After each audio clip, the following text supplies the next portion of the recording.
آج ایک نئی ویڈیو کے ساتھ آپ کی خدمت میں حاضر ہوں۔ امید ہے آپ سب خیر و عافیت سے ہوں گے۔ اللہ پاک آپ سب کو دونوں جہان کی بھلائیاں عطا فرمائے۔ آج انشاءاللہ آپ کو جو واقعہ عرض کرتا ہوں اس سے امید ہے کہ رب کریم کی ذات پر توکل کے حوالے سے آپ کا ذہن بنے گا انشاءاللہ۔ ایک امیر آدمی تھا جو کہیں سفر پر جا رہا تھا، تو سفر پر جاتے ہوئے رستے میں شام ہو گئی۔ تو اب جب شام ہوئی تو اس نے کسی کے یہاں پر رکنے کا ارادہ کیا۔ تو اب جس کے یہاں پر اس نے رات قیام کیا تو وہ ایک غریب آدمی تھا۔ تو اس غریب آدمی نے اپنے اس مسافر مہمان کی بہت خدمت کی، خاطر تواضع کی۔ اسے معلوم نہیں تھا، اس غریب آدمی کو جس نے اس امیر آدمی کی خدمت کی، خاطر تواضع کی، اسے معلوم نہیں تھا کہ یہ کوئی امیر آدمی ہے۔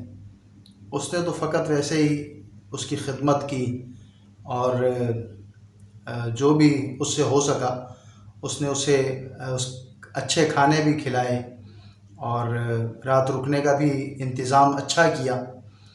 پر جب صبح ہوئی تو وہ امیر آدمی جب وہاں سے جانے لگا تو اس غریب آدمی کو ایک انگوٹھی دے کر گیا اور ایک انگوٹھی دی اور کہا کہ تمہیں زندگی میں کبھی بھی میری ضرورت پڑے تو تم یہ انگوٹھی لے آنا، اور جب تم میرے محل میں آؤ گے تو اس انگوٹھی کو وہاں دکھانا، تو گویا یہ انگوٹھی جو ہے گیٹ پاس کا کام کرے گی۔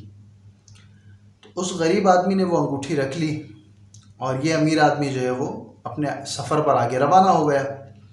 کچھ عرصے بعد اس غریب آدمی کو کوئی حاجت پیش آئی، تو اس غریب آدمی کو یہ یاد آیا کہ وہ فلاں ٹائم پر ایک امیر آدمی نے مجھے یوں انگوٹھی دی تھی اور کہا تھا کہ زندگی میں کبھی بھی میری ضرورت پیش آئے تو میرے پاس آ جانا، میں تمہاری حاجت کو پورا کر دوں گا۔ اب یہ غریب آدمی جو ہے وہ اس امیر آدمی کے محل میں پہنچا۔ اب جب یہ محل پہ پہنچا تو محل کے باہر جو خدام موجود تھے انہوں نے اس کی حالت دیکھی اور یہ کہا کہ تم اتنے غریب اور مسکین سے انسان ہو، اتنے بڑے امیر آدمی سے تم بھلا کیسے مل سکتے ہو؟ تو اس غریب آدمی نے جب اس امیر آدمی کی انگوٹھی دکھائی تو وہ خادم سمجھ گیا، خدمت گزار جو گیٹ کے باہر تھا، وہ یہ سمجھ گیا کہ ہو نہ ہو اس غریب آدمی کا کسی نہ کسی طریقے سے اس امیر آدمی کے ساتھ تعلق ضرور ہے۔ اس خادم نے اندر جا کر اس امیر آدمی کو بتایا کہ باہر جو ہے وہ اس طرح کوئی غریب آدمی آپ سے ملنے کے لیے آیا ہے۔ تو اس امیر آدمی نے کہا کہ ٹھیک ہے، اسے اندر بھیج دو۔ جب یہ غریب آدمی اندر اس کے امیر آدمی کے روم میں پہنچا تو دیکھا تو وہ امیر آدمی جو ہے اس وقت اپنی عبادت میں مصروف تھا، نماز وغیرہ پڑھ رہا تھا۔ اب جب وہ نماز سے فارغ ہوا تو اس نے غریب آدمی نے یہ دیکھا کہ اس امیر آدمی نے دعا کے لیے ہاتھ اٹھائے۔ یہ دیکھتے ہی وہ غریب آدمی اپنے گھر کی طرف واپس مڑ گیا۔ اتنے میں اس امیر آدمی نے دعا ختم کی اور اس غریب آدمی کو پیچھے سے آواز دی اور کہا کہ تمہیں کیا حاجت تھی جو تم اتنی دور سے سفر کر کے آئے اور بغیر اپنی حاجت مجھ سے پوری کیے تم واپس جا رہے ہو؟ تو اس غریب آدمی نے کہا کہ دراصل میں آیا تو تمہارے پاس اپنی کسی حاجت کے لیے ہی تھا، لیکن میں نے جب یہ دیکھا کہ تم بھی نماز پڑھنے کے بعد کسی اور سے ہی کچھ طلب کر رہے ہو، کسی اور سے ہی مانگ رہے ہو، تو میرے دل میں یہ خیال آیا کہ کیوں نہ میں بھی اسی سے مانگوں کہ جس سے تم مانگ رہے ہو۔